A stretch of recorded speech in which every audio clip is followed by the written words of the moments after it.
பாலிவுட் சம்பவம் நேயர்களுக்கு அன்பு வணக்கம். ரொம்ப எல்லாருமே எதிர்பார்த்த ஒரு படத்தோட ரிவ்யூ தாங்க நான் சொல்லப் போறேன்.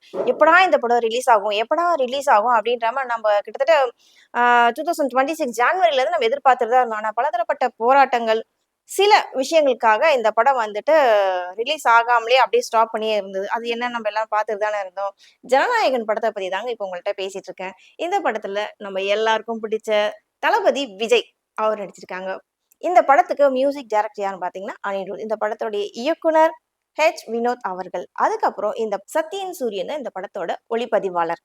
சரி. இந்த படத்தோட எங்கருந்து ஆரம்பிக்குதுன்னு பார்த்தீங்கன்னா, ஒரு ஊர்ல வந்துட்டு மக்கள் எல்லாம் எலக்ஷன் டைம் நடக்குது. யாருமே போயிட்டு ஓட்டு போட மாட்டேங்கிறாங்க. அந்த ஊர்ல இருக்க ஒரு காவல்துறை சார்ந்த நிழல் ரவி அவங்க போயிட்டு, "நீங்கலாம் ஏன் ஓட்டு போட வரமாட்றீங்க? இது வந்து உங்களோட ஜனநாயக கடமை. வந்து ஓட்டு போடுங்க." அப்படின்னு கேட்கறாங்க. ஆனா அங்க இருக்க மக்கள் வந்துட்டு, "இல்ல நாங்க ஓட்டு போட்டோம்னா எங்கள வந்துட்டு அடிப்பாங்க, எங்கள மிரட்டுவாங்க, எங்கள இந்த ஊர்ல வாழ விட மாட்டாங்க. அதனால நாங்க ஓட்டு போட மாட்டோம்." அப்படின்னு அவங்க சொல்லிட்டே இருக்கும்போது, அந்த காவல்துறை அதிகாரி வந்து, "நீங்க இப்படிலாம் சொல்லும்போது எனக்கு ஒருத்தர் ஞாபகம் வராரு." அப்படின்ட்டு அப்படியே ஃபிளாஷ்பேக் போகுது. ஸோ அப்படியே ஃபிளாஷ்பேக் போகும்போது, மதுரையில இருக்க ஒரு ஜெயில். அந்த இடத்த காட்டுறாங்க. அந்த ஜெயில்ல வந்து கௌதம் வாசுதேவன் மேனன் தான் வந்துட்டு ஜெயிலரா இருக்காரு. அந்த ஜெயில்ல வந்துட்டு ஒரு பிசினஸ் மேன கொல்றதுக்காக ஒரு கேங் உள்ள போறாங்க. அவங்கள வந்துட்டு இன்னொரு செல்ல வந்துட்டு நம்ம விஜய் இருக்காரு. அவரு போய் என்ன பண்றாரு, அந்த ஃபைட்லாம் பண்ணி அவங்கள காப்பாத்துறாங்க. ஸோ அது மாரி கதை அப்படிதான் போயிட்டு இருக்கு.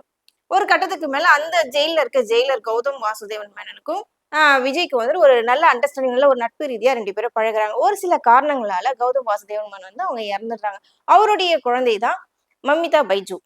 தன்னோட வளர்ப்பு மகளா எடுத்து வளர்க்கிறாரு விஜய். கௌதம் வாசுதேவ மேனனுக்கு வந்துட்டு ஒரு ஆசை இருக்கு. தன்னுடைய மகள வந்துட்டு ராணுவ அதிகாரியா ஆக்கணும். அதுதான் அவருடைய ஆசையா இருக்கு. ஆனா, அவங்களுக்கு வந்துட்டு நான் ராணுவத்துக்கு போக மாட்டேன் அப்படிங்கிற மாதிரி அடம் பிடிக்கிறாங்க. எனக்கு அதுல இன்ட்ரெஸ்ட் இல்ல அப்படின்ற மாரி. ஆனா, விஜய் அந்த வளர்ப்பு மகளை தன்னுடைய நண்பனுடைய மகளை வந்துட்டு ராணுவத்துல சேர்த்தாரா?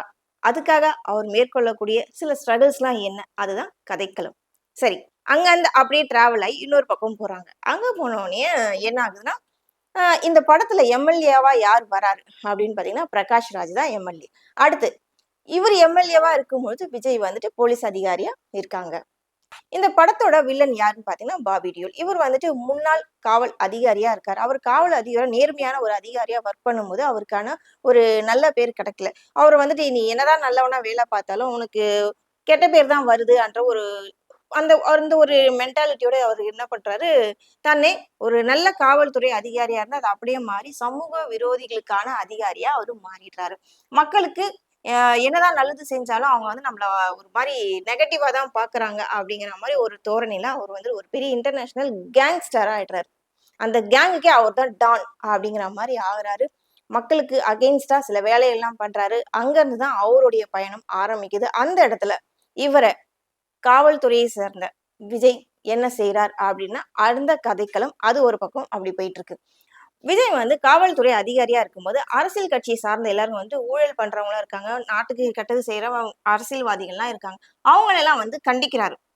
காவல்துறை அதிகாரியா ஒரு பொறுப்பான அதிகாரியா இருந்து காவல்துறையில இருக்கும்போது, அவங்க எல்லாரையும் கண்டிக்கிறார். ஸோ இதெல்லாம் வந்து அரசியல்வாதிகள் இத வந்து ஒரு விரோதமா பார்த்து, அவர வந்து பழிக்கு பழி வாங்குகிறார்களா? அதையெல்லாம் இவர் ஒரு காவல்துறை அதிகாரியா விஜய் எப்படி ஃபேஸ் பண்றாரு அப்படிங்கிறது தான் அடுத்த கதைக்களம். இந்த படத்த பகவந்த் கேசரி என்ற ஒரு படத்துல இருந்து தான் வந்திருக்கு. ரீமேக் ஆயிருக்கு. தெலுங்குல 2023ல ரிலீஸ் ஆன படம். பாலையா நடிச்ச படத்த இத அப்படியே எடுத்து பண்ணியிருக்காங்க. இதுதான் வந்து விஜய் வந்து ஃபுல் அண்ட் ஃபுல் இததான் அந்த படத்துல வந்துட்டு பண்ணியிருக்காரு அப்படிங்கிற மாரி சொல்லியிருந்தாலும், இந்த படத்தோட இயக்குனர் வினோத் நான் சொன்னேன் இல்லையா? அவங்க வந்துட்டு நெறைய ஃபர்ஸ்ட் அவங்க சதுரங்க வேட்டைன்ற ஒரு படத்துல தான் இயக்குனாங்க. அதுக்கப்புறம் நெறைய படங்கள் குடுத்தாங்க. அதுக்கப்புறம் இப்ப இந்த சமயத்துல ஒரு முதல்வர வச்சு இயக்கக்கூடிய அளவுக்கு முன்னேறி இருக்காங்க வினோத். சரி பகவந்த் கேசரியோட படமா இருந்தாலும் 50% தான் அந்த படத்துல இருந்து நாங்க கதைய எடுத்துருக்கோம்.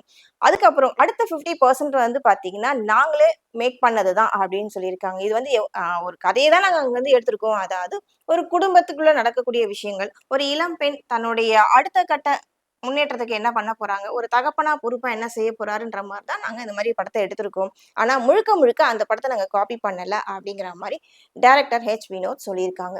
இந்த படத்துல ரொம்ப ஹைலைட்டான விஷயம் அப்படின்னு நம்ம குறிப்பிட்டு சொல்லணும் அப்படின்னு என்னன்னு பார்த்தீங்கன்னா, ஒரு பக்கம் நம்ம தளபதி விஜய். ஸ்டார்ட்டிங்ல எப்படி எந்த எனர்ஜியோட இருந்தாரோ, அதே மாரி இந்த படத்துல இப்ப வரைக்கும்ங்க.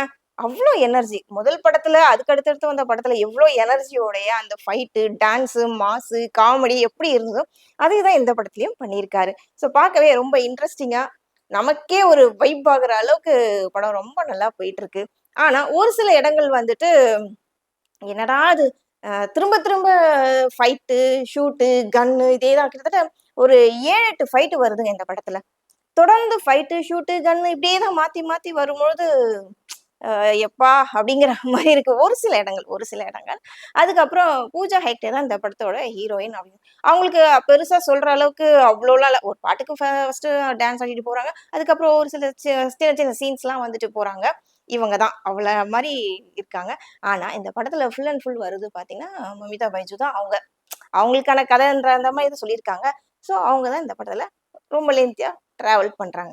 பிரியாமணி அவங்களுடைய போர்ஷன ரொம்ப அழகா பண்ணியிருக்காங்க. நாசர் ஒரு பக்கம் பண்ணியிருக்காரு. அதே மாரி பிரகாஷ் ராஜ் எம்எல்ஏ கேரக்டர் அவருடைய போர்ஷன அழகா பண்ணியிருக்காங்க.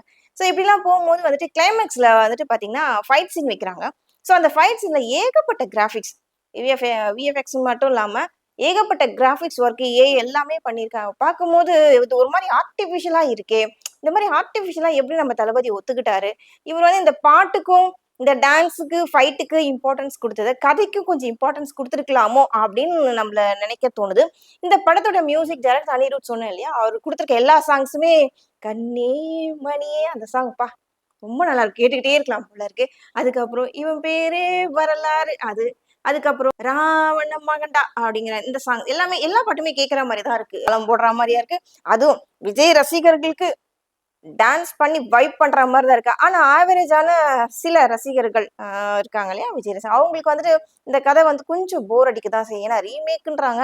அது அப்படியே டிக்டோவா காப்பி அடிச்ச மாரி இருக்கு. வேற ஏதாவது டிஃபரன்ஸா பண்ணியிருந்தா நல்லா இருந்திருக்குமே அப்படின்னு எதிர்பார்க்கும்போது, படத்தோட கிளைமாக்ஸ்ல வந்துட்டு நம்ம விஜய் கடந்து வந்த பாதைகள் அப்படிங்கிற மாதிரி ஒவ்வொரு சின்ன சின்ன சின்ன பிட்லாம் வந்துட்டு வினோத் ஆட் பண்ணியிருக்காங்க. அதெல்லாம் பார்க்கும்போது ரொம்ப இன்ட்ரெஸ்டிங்கா இருக்கு.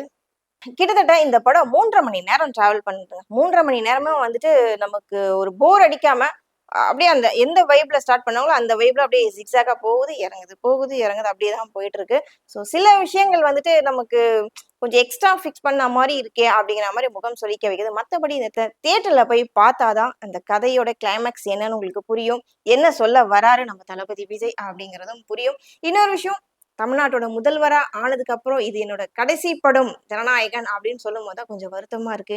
ஐயோ! நம்ம மறுபடியும் பார்க்க முடியாதா? இவரோட டான்ஸு, பாட்டு, ஃபைட்டு, காமெடி இதெல்லாம் பார்க்க முடியாதா நம்ம தளபதி விஜய்ன்ற ஒரு ஏக்கம், சின்ன ஏக்கம் இல்ல, பெரிய ஏக்கமாவே இருக்கு.